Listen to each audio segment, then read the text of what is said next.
The Dark Scrolls. Here begins the tale, solemn as if a clock in some forgotten archive were unsealing a roll of parchment, its edges browned with centuries of silence. The child whose name whispers faintly through the dust of Tudor chronicles is Mary Seymour. Her existence was brief, her trail consumed by shadows, and her memory so uncertain that posterity has debated whether she lived past her infancy at all. Yet her story, fragmentary as it is, reveals the fragility of power, the cruelty of politics, and the haunting silence left when a voice is smothered before it can be heard. To understand how her name first appeared, one must picture England in the late summer of 1548. The kingdom, scarcely recovered from the violent reign of Henry VIII, was now under the regency of a boy king, Edward VI. In this shifting realm, where Protestant reform wrestled with Catholic tradition, the widowed queen, Catherine Parr, last wife of Henry himself, entered her confinement at Sudeley Castle. She had remarried with Emily Haste, wedded to Thomas Seymour, the ambitious and charming Lord High Admiral. It was a marriage that offended some, thrilled others, and provoked whispers of scandal. Still, Catherine, who had guided young Princess Elizabeth and survived the perilous court of Henry, may have thought herself finally safe. The child she carried was to be the promise of renewal. When Mary was born on the last day of August, the castle celebrated with joy tempered by anxiety. Yet within days, joy turned to mourning. Catherine succumbed to the fevers of childbirth, her body ravaged by infection, her mind clouded with delirium.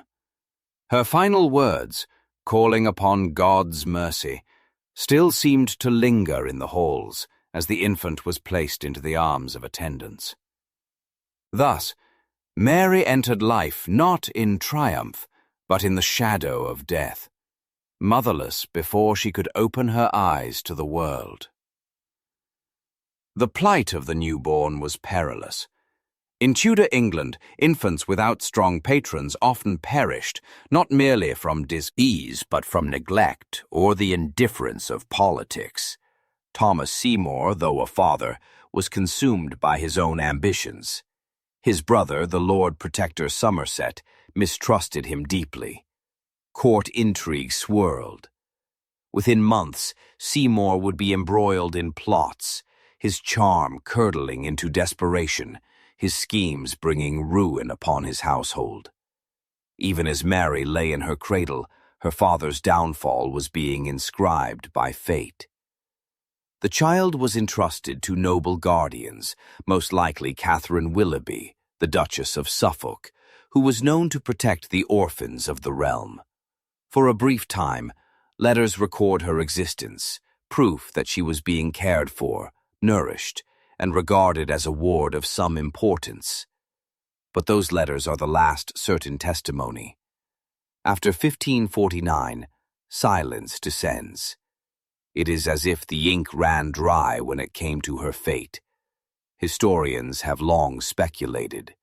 Some argue that Mary, bereft of inheritance and with her father executed for treason in 1549, simply faded away, dying of illness, malnutrition, or the indifference of guardians no longer compelled to protect her. Others suggest her death was acknowledged indirectly in the poetry of John Parkhurst, who mourned a young child cut down too soon. Yet the verses are oblique. They could refer to her, or to another. Still others whisper of survival, hinting that she may have been spirited away, raised in obscurity, married into some lesser family, her identity submerged until even memory dissolved. These conjectures, fascinating though they are, rest upon air. No baptismal record of maturity, no burial entry, no marriage contract exists to confirm them. Why then does Mary Seymour haunt the imagination? Perhaps because she embodies the fragility of human life when bound to the ambitions of kings and courtiers. Born of a queen, yet denied a future, she illustrates how even royal blood could be forgotten if politics demanded silence. Her very absence from the record is a statement. The Tudors, so obsessed in cataloguing lineage and power, allowed her name to vanish. This silence is not neutral. It is the silence of erasure, deliberate or convenient. To picture her, we rely not on portraits but on shadows. An infant with her mother's auburn traces, perhaps, or her father's restless eyes. But no painter captured her likeness, no chronicler described her character. She is defined by what she did not become. No lady of the court, no bride, no patroness of arts or faith. Her story stops before it can begin, yet in stopping it, calls more loudly to us. What kind of England allows the daughter of its last queen consort to fade without ceremony? What did her brief existence mean to those who rocked her cradle? And what dread compelled them not to speak of her again? The atmosphere of her disappearance is steeped in the unease of those years. Rebellion and famine scarred the land. The boy king's council battled one another for dominance, their rivalries spilling blood in London and beyond. Lies allied to the Seymours were scrutinized and punished. Their fortunes collapsed. It is conceivable that the infant Mary became a burden none dared claim. To protect themselves, guardians may have left her unremarked, her memory permitted to wither in obscurity. And so the first layer of this record ends, not with an event, but with a void. We know she was born. We know her mother died. We know her father fell to the axe. Beyond that, her trail is missed. The documents that should have marked her milestones are missing, whether through negligence, loss, or design. The silence itself has become the evidence, a hollow outline where a life should have been drawn. It is this void that keeps her story alive. Thus, when one opens the ancient roll that bears her name, what emerges is not a chronicle of triumph, but a meditation on disappearance. A child of Tudor bloodline, heir to tragedy rather than a crown, Mary Seymour reminds us that history is not only the record of what survives, but also the echo of what is absent. Her tale begins in the birthing chamber of a queen and ends in silence, a silence that has endured for nearly 5 centuries. Yet in that silence there is a question, unresolved and haunting. Did she die unnoticed? Or did she live, hidden, erased from the chronicle by those who found her existence inconvenient? The answer is lost, but the mystery remains, and in that mystery lies the power of her story. The fall of Thomas Seymour deserves closer examination, for within his fate lies the shadow that enveloped his daughter. Arrested in January of 1549, he faced a council determined to root out sedition. The charges were grave: plotting to kidnap the boy king Edward VI, conspiring to marry Princess Elizabeth without consent, soliciting men to rise in his favor, and undermining his brother Somerset's authority as protector. Witnesses spoke of his reckless attempts to charm and bribe, his late-night trespasses into the king's chambers, even his troubling familiarity with the young Elizabeth. Though evidence wavered between rumor and fact, the council had no doubt about the danger he posed. He was condemned without trial by act of attainder.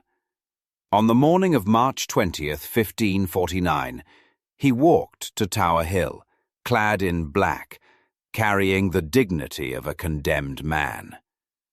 His last words proclaimed loyalty to his faith and his king, yet they could not save his name.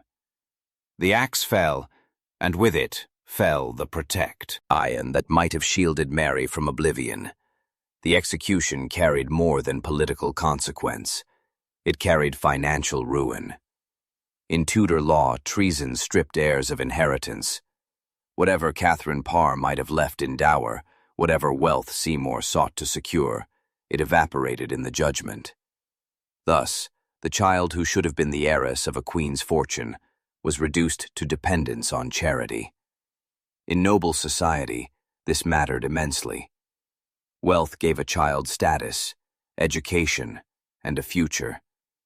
Without it, Mary was not merely an orphan, but an inconvenient ward, costly to maintain, politically dangerous, and offering no prospect of alliance. Placed under the roof of Catherine Willoughby, Duchess of Suffolk, Mary entered a household of formidable character. The Duchess herself was a staunch Protestant, outspoken, sharp of wit, and accustomed to controversy. She had already endured the turbulence of court favor and disfavor, and she had taken into her care other wards of noble blood. Yet even for a woman of her strength, the presence of Mary may have been uneasy. The Duchess had to weigh compassion against pragmatism. To shelter the child of a disgraced traitor was to invite scrutiny from the crown. To neglect her was to risk moral failing. In such dilemmas, silence often became the most expedient course. We can imagine the daily rhythm, the great hall at Grimsthorpe, the echo of footsteps across stone, the chatter of servants, the training of pages. Somewhere in a quieter chamber, a nurse tending to a child whose very existence was a reminder of scandal. Did the Duchess hold her? Did she look upon the infant and think of Catherine Parr, once her friend? Or did she keep her distance, delegating care to attendants, unwilling to entangle herself too deeply? The record offers no answer, only conjecture fills the void. Comparisons may be drawn to other children of disgraced nobles. Consider those whose parents fell from favor under Henry VIII, sons and daughters, who lost titles, lands, and sometimes even lives. The Tudor state was merciless. Infants could be executed in the womb of memory if their bloodline carried threat. Mary's disappearance fits this grim pattern. In her case, the erasure required no violence. Neglect and silence sufficed. The silence itself must be interrogated. Why, in an age so meticulous in recording burials, christenings, and marriages, does Mary leave no trace? It is possible that the register of her parish was lost, destroyed in fire or neglect. It is equally possible that clerks, warned of the political danger, chose not to inscribe her name. Omission is a powerful act. By not writing, they ensured she would not trouble the crown's memory. What is more chilling is that this omission appears deliberate, consistent, and final. Once the last letters in 1549 acknowledge her, the ink dries forever. This silence also speaks to the shifting winds of Edward VI's reign.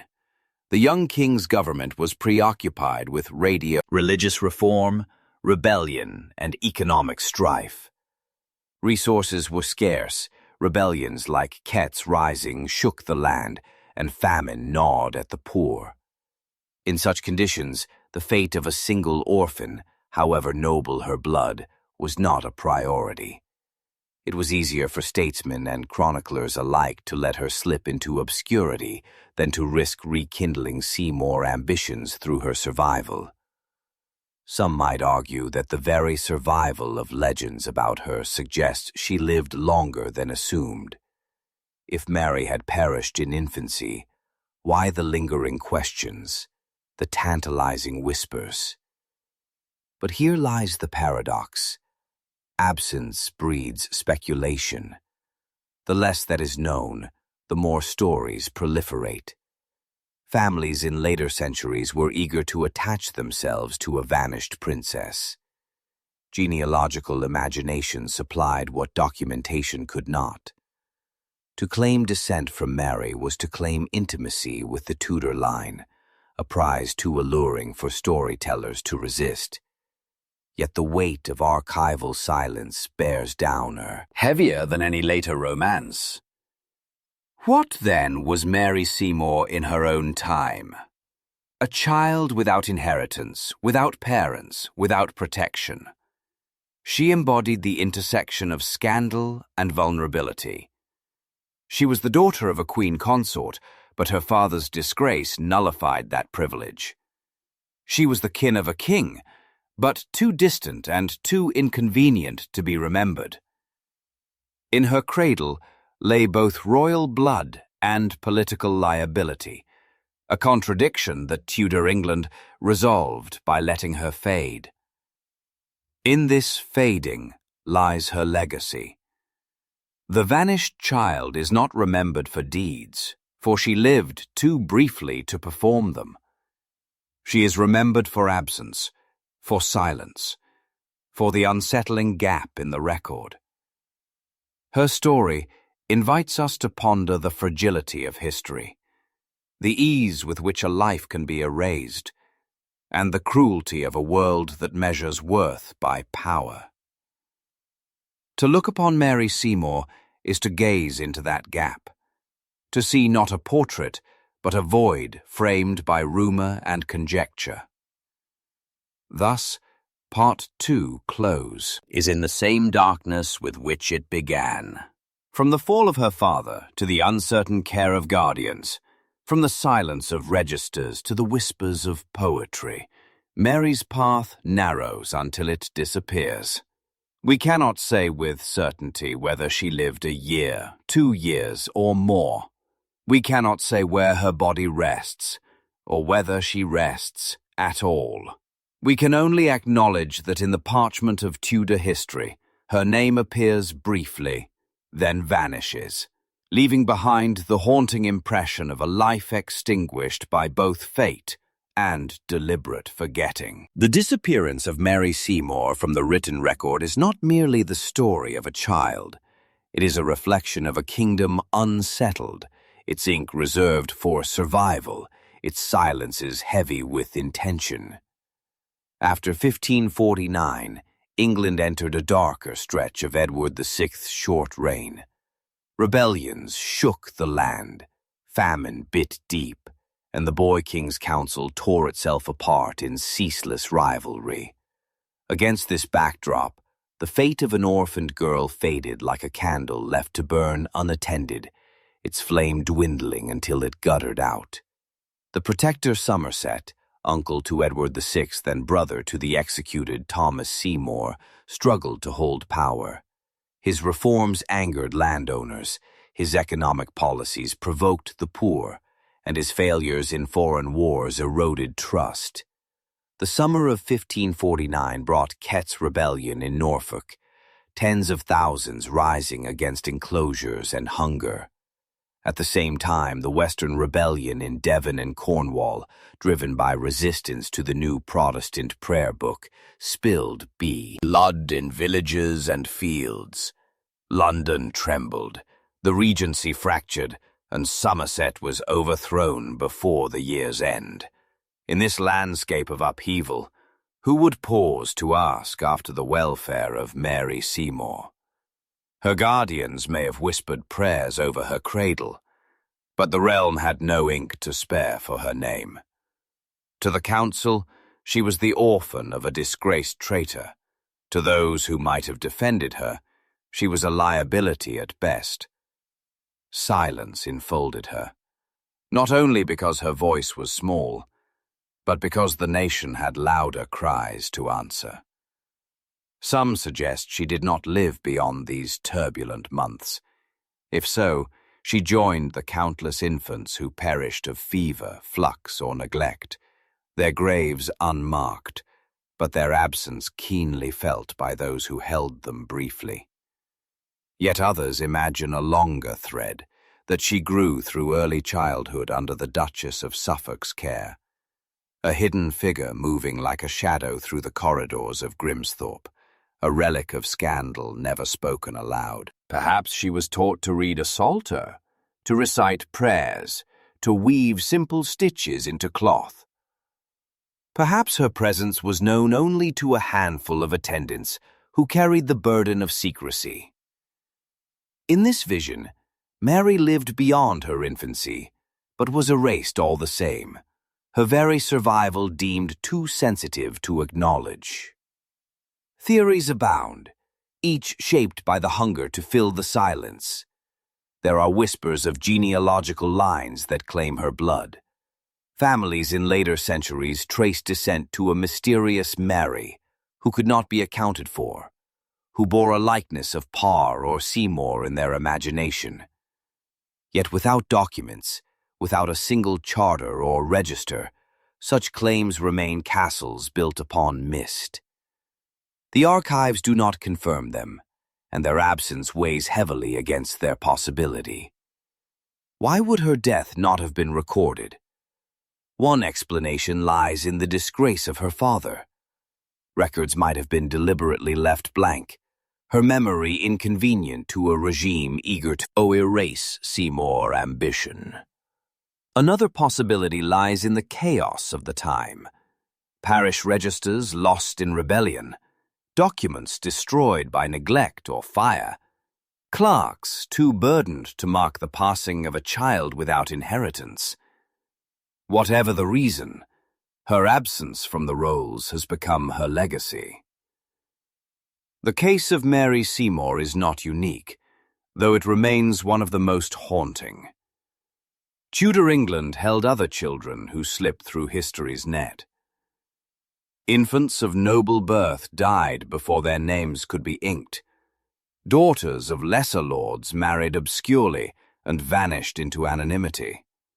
Sons of rebels were hidden or neglected to prevent future claims. But Mary stands apart for one reason. She was the daughter of Catherine Parr, the last queen consort of Henry VIII. Her mother had stood at the center of power, shaping the religious debate of her day, guiding the young Elizabeth and Edward, publishing works of devotion that placed her among the most learned women of her time. That such a mother's child could vanish without trace is the measure of how ruthless the Tudor age could be. It is tempting to imagine the alternative, that Mary lived. If she had reached adolescence, her royal blood might have carried weight. In the reign of Mary I, or Elizabeth I, her presence could have been a reminder of Catherine Parr's line, a symbol of legitimacy, or of threat.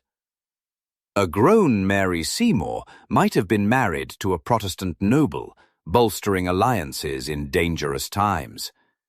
Her survival could have altered the texture of Tudor politics. Yet this remains a ghost story, for no document hints that she lived to see such choices.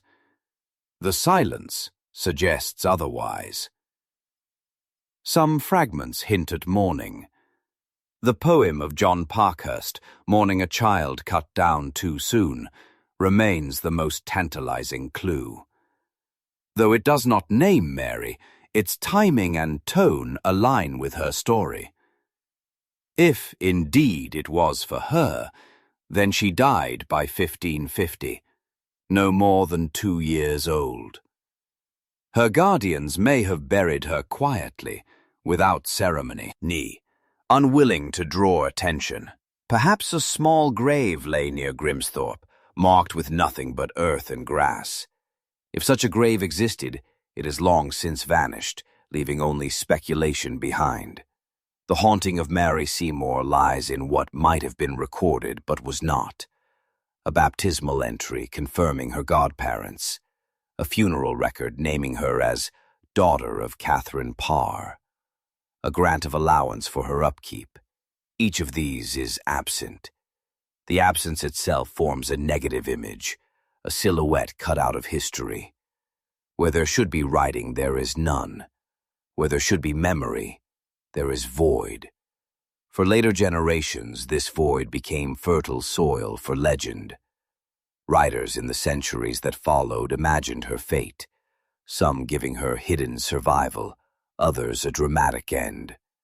Novelists conjured lives she never lived, seeing in her disappearance the seeds of romance and mystery. Each retelling reflects more about the age in which it was written than about Mary herself. She became a canvas upon which later centuries painted their anxieties and hopes, a vanished Tudor princess resurrected in fiction when history could not speak.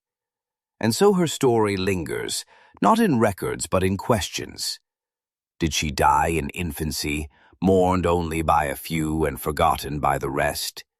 Did she live hidden, her name struck from the record, her existence tolerated but unacknowledged? Or did she, against all probability, survive into womanhood, her lineage carried into later generations by descendants who never knew the truth of their blood? Each possibility carries weight, and none can be confirmed. What is certain is the resonance of her absence. To open the rolls of Tudor England and find her name only at birth is to feel the weight of what is missing. The silence tells its own story, that politics, fear, and disgrace can erase even the daughter of a queen. Yet the human imagination resists erasure. It returns again and again to the gap, filling it with speculation, giving life where their record gives none. That resistance is why Mary Seymour remains known at all. The vanished child has become a mirror. In her absence, we see reflected the fragility of history, the cruelty of politics, and the yearning of posterity to reclaim what was lost. She stands at the threshold between fact and legend, between record and imagination, a figure defined by silence.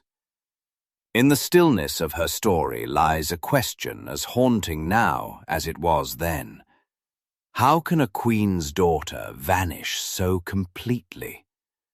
The scroll closes, and the answer is swallowed by shadow. The silence that envelops Mary Seymour after 1549 is not an isolated mystery, but part of a larger web of conflict that gripped the Tudor court. Her disappearance into the margins must be read alongside the collapse of trust within the Regency, the betrayals that toppled guardians, and the tragedies that scarred the boy king's reign. To ask why she was forgotten is also to ask how a kingdom forgot so many of its vulnerable, consumed as it was by rivalry and suspicion. After the fall of her father and the presumed early death of Mary herself, the very name Seymour became a dangerous inheritance. Edward Seymour, Duke of Somerset and Lord Protector, once the most powerful man in England, fell from favor in 1549, accused of misrule, arrogance, and high-handed governance. The boy king was tugged between factions, courtiers seeking to shape him to their vision of faith and policy. When Somerset was imprisoned and later executed in 1552, the Seymour family line, once so exalted, was broken. Or Mary, had she lived, this would have meant the loss of even distant kinship protection. Instead of rising on her family's prominence, she would have been crushed beneath its disgrace. The betrayals that defined the Regency were not confined to men. Women, too, navigated treacherous currents. Consider Princess Elizabeth, in whose household Catherine Parr and Thomas Seymour once played pivotal roles. Elizabeth herself became entangled in scandal through Seymour's reckless behavior, accused of impropriety, questioned by counselors, her future almost wrecked before it began. In Elizabeth's survival and eventual ascension, we see the stark contrast with Mary Seymour. One lived through the fire to reign for decades. The other vanished, unable even to leave a trace. The difference lies not in blood alone, but in fortune, circumstance, and the ruthless arithmetic of political necessity. Mary's fate, whatever it was, must also be seen in the light of religious upheaval. Catherine Parr had been a champion of reform, her writings infused with Protestant devotion. Under Edward VI, reform accelerated, tearing down altars, replacing Latin rites with the English prayer book, reshaping worship itself. Yet these reforms sparked rebellions and resentment. In this climate, the daughter of Catherine Parr might have stood as a symbol, if anyone had chosen to use her. She could have been paraded as the living continuation of a reforming queen's legacy. That she was not suggests deliberate suppression, a decision that her memory was more dangerous than useful. The council preferred to let her slip into oblivion rather than risk her becoming a banner for discontented faith. One can almost hear the whispers that must have moved through noble halls. Better not to mention the child. Better to let her name fade. In the Tudor world, to speak was to record, and to record was to endanger. Thus, the silence becomes an act of betrayal. The very people who might have safeguarded her memory chose a revival over remembrance. Her guardians, perhaps unwilling to draw attention, may have acquiesced in her erasure. Those who knew her as an infant nursemaid or household servant may have spoken of her quietly, years later, when memory blurred into legend. But in official documents, she ceased to exist. This pattern of betrayal, by circumstance, by politics, by silence, is mirrored in other Tudor tragedies.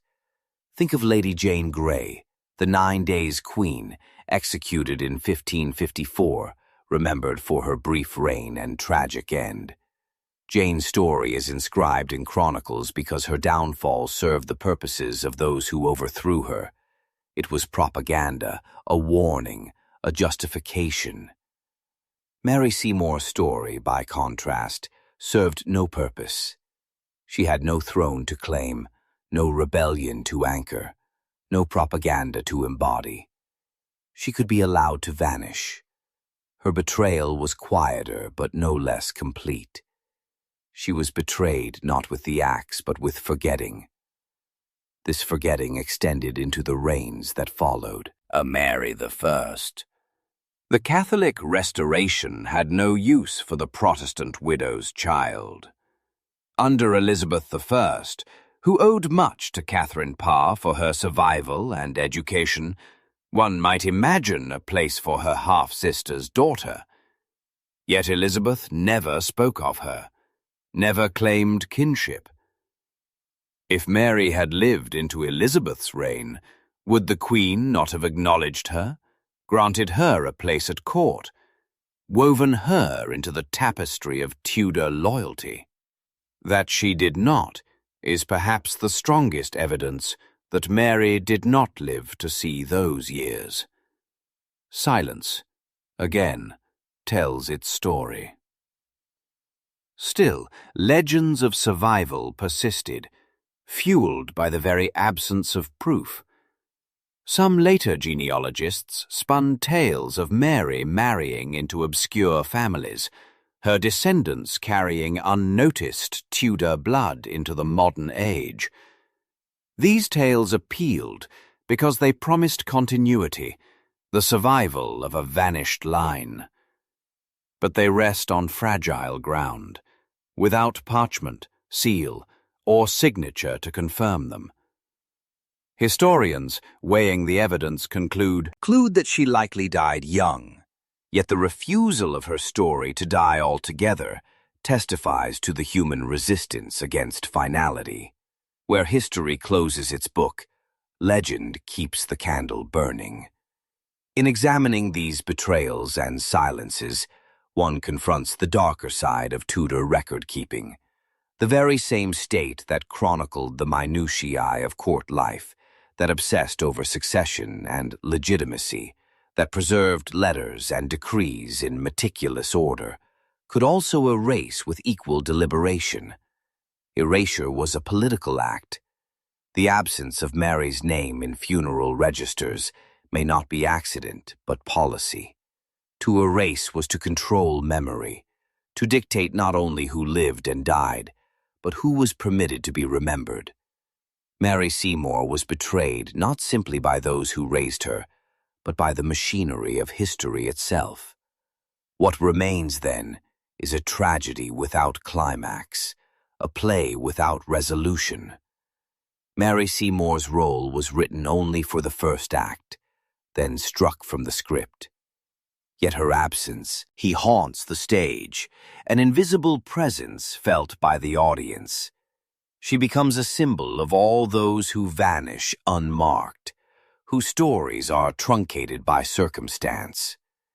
In her silence we hear the echoes of countless others, unnamed and forgotten. She is one, but she stands for many. For modern readers, this raises uncomfortable questions. Why do we hunger for her survival? Why do we weave genealogies of dissent, novels of secret lives, tales of hidden marriages? Perhaps because her disappearance confronts us with the fragility of remembrance. To imagine her alive is to resist the void, to insist that history must account for every soul. But history is not merciful. It accounts for the powerful, the useful, the notorious. The rest dissolve. Mary Seymour reminds us that even the daughter of a queen can be consigned to oblivion if she serves no purpose to the living. And yet, in this oblivion, she becomes powerful in a different way. She is no longer merely a child who may have died young, is a symbol of erasure itself, a reminder of how history is shaped not only by what is written, but by what is left unwritten. To speak her name now, to reconstruct her story from fragments, is to resist the silence imposed by her age. It is to betray the betrayal, to break the pact of forgetting that consigned her to nothingness. The scroll, then, reveals not only her absence, but the shadows of those who let her vanish. Guardians who chose not to record, chroniclers who decided not to write, councils who preferred convenience to memory.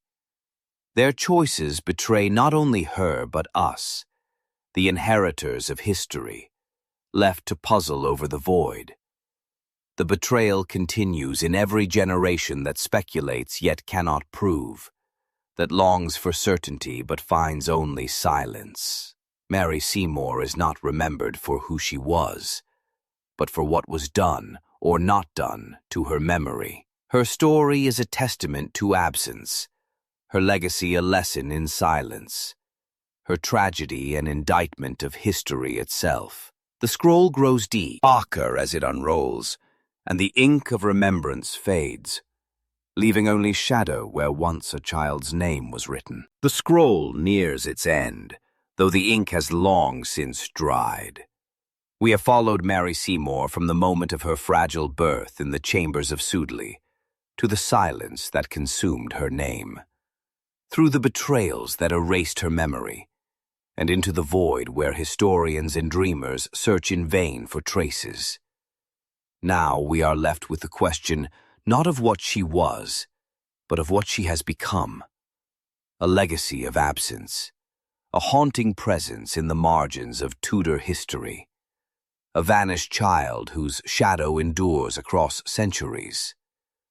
Her diadem was never of gold, but of speculation. She wore no crown, no titles, no honors. Yet in the centuries after her disappearance, she has been resurrected in imagination as both tragedy and possibility. Antiquarians of the 19th century leafing through letters and poetry, pondered her fate with melancholy. Writers embroidered her silence into romance, crafting tales of secret marriages and hidden descendants. In the 20th and 21st centuries, scholars returned with sterner eyes, weighing parchment and registry, concluding that she most likely died young, but even as they closed the case, the mystery refused to die. This refusal speaks to something profound in the human spirit, the need for stories, the resistance to forgetting, the unwillingness to let even the briefest life vanish unacknowledged. Mary's very absence has become her story. Because nothing is known, everything is possible. She is a paradox, defined by disappearance, remembered because she was forgotten. Her memory survives precisely because it was erased. To trace her legacy, one must consider the different layers upon which her shadow has fallen. In the scholarly world, she is a cautionary footnote, invoked to illustrate the fragility of record-keeping, the dangers of drawing too much from too little. Yet, in the imagination of the public, she is something more, a symbol of Tudor cruelty, an emblem of lost innocence, a phantom child who might have changed her history had she lived. She belongs to that realm where history and legend blur, where what cannot be proved is more alluring than what is known. Consider how she contrasts with other Tudor children, the daughters of Henry VIII, Mary, Elizabeth, and the infant Edward's half-sisters were chronicled, sketched, remembered, even when they were in disgrace. Lady Jane Grey, though never a crowned queen in truth, is remembered with vivid detail, because her tragedy served political ends. Mary Seymour, by contrast, served no one's narrative. She was too young to commit error, too powerless to be dangerous, too inconvenient to be remembered. Yet this very lack grants her a strange power. She represents those who vanish in the cracks, those unrecorded lives that fill the silence of archives. In her, we are confronted with the truth that history is not a complete tapestry, but a fabric riddled with holes. For modern audiences, Mary Seymour's story resonates because of what it reveals about memory itself. 11. In an age where we prize documentation, where every life leaves digital traces, the idea that a queen's daughter could simply disappear feels inconceivable. And yet it happened. Her absence reminds us that memory is fragile, that power dictates what is preserved, and that whole lives can vanish into shadow with terrifying ease. She has become a mirror in which we see the fragility of our own remembrance. There is also something archetypal about her vanishing. The lost child recurs across myth and folklore, Persephone descending into the underworld, the babes in the wood abandoned to die, the changeling stolen by fairies. Mary Seymour enters that lineage of stories, her disappearance echoing ancient fears of children taken too soon. In this sense, she transcends her historical moment. She is not only a Tudor child, she is every lost child, every silence in the genealogies, every absence in the record. The darkness that envelops her also casts its reflection upon Catherine Parr, her mother. Parr was the survivor among Henry VIII's wives, the learned queen who nurtured the young Elizabeth, the author of devotional works, the woman who escaped the axe that claimed so many others. And yet her legacy was marked by loss. She died bringing Mary into the world, and Mary herself vanished. Thus, Parr's triumphs are shadowed by her child's disappearance. To speak of Parr's accomplishments is also to acknowledge the silence left by her daughter. Their stories are intertwined, one remembered, the other erased, both caught in the same tapestry of fragility. Even today, the story of Mary Seymour lingers in cultural memory. Historical novels weave her into plots of conspiracy and romance. Genealogical enthusiasts search for her trace, hoping to connect themselves to lost royalty. Television documentaries pause to wonder at her fate, placing her alongside the great mysteries of the Tudor age. She remains compelling not because of what is known, but because of what is not. She is the negative space in the portrait of a dynasty, the missing brushstroke that draws the eye more powerfully than the painted form. The question arises, what then is her legacy? It cannot be lineage, for she left no heirs. It cannot be deeds, for she was too young to act. It cannot be wealth or patronage, for all was stripped from her at birth. Her legacy is silence itself. She embodies the fragility of memory, the cruelty of politics, the precariousness of life in an age of intrigue. She is the reminder that even those born of queens can vanish without trace, that history itself is selective, partial, and unforgiving. In the long corridors of time, her shadow has lengthened. Each generation that has rediscovered her has added another layer of meaning. For Victorians, she was the tragic lost princess, a figure of pathos and sentiment. For modern scholars, she is a case study in the politics of erasure, an example of how archives reflect power. For storytellers, she is the ghost at the banquet of Tudor history, her absence more potent than presence. For us, she is all of these at once, a figure half seen, half imagined, suspended between existence and oblivion. It is fitting, perhaps, that her story ends without resolution. To provide an answer, to declare definitively that she died young, or lived hidden, or bore children, would diminish the power of her mystery. It is the uncertainty that keeps her alive, the question mark that ensures her name endures. She is a riddle wrapped in silence, a child who vanished yet remains, a life defined not by what she did, but by what we cannot know. The scroll closes here, but not with finality. For the silence around Mary Seymour is itself endless, echoing across centuries. To open her story is to open a void, to stare into the abyss of what is missing, and to realize that history is not whole. She is the absence that makes us question presence, the forgotten that makes us reconsider remembrance. In this way, her legacy is profound. She forces us to reckon with the limits of record, the fragility of life, and the haunting persistence of mystery. Thus, in the final lines, the vanished child remains vanished. We cannot bring her back. We cannot place her in a grave or a marriage or a lineage.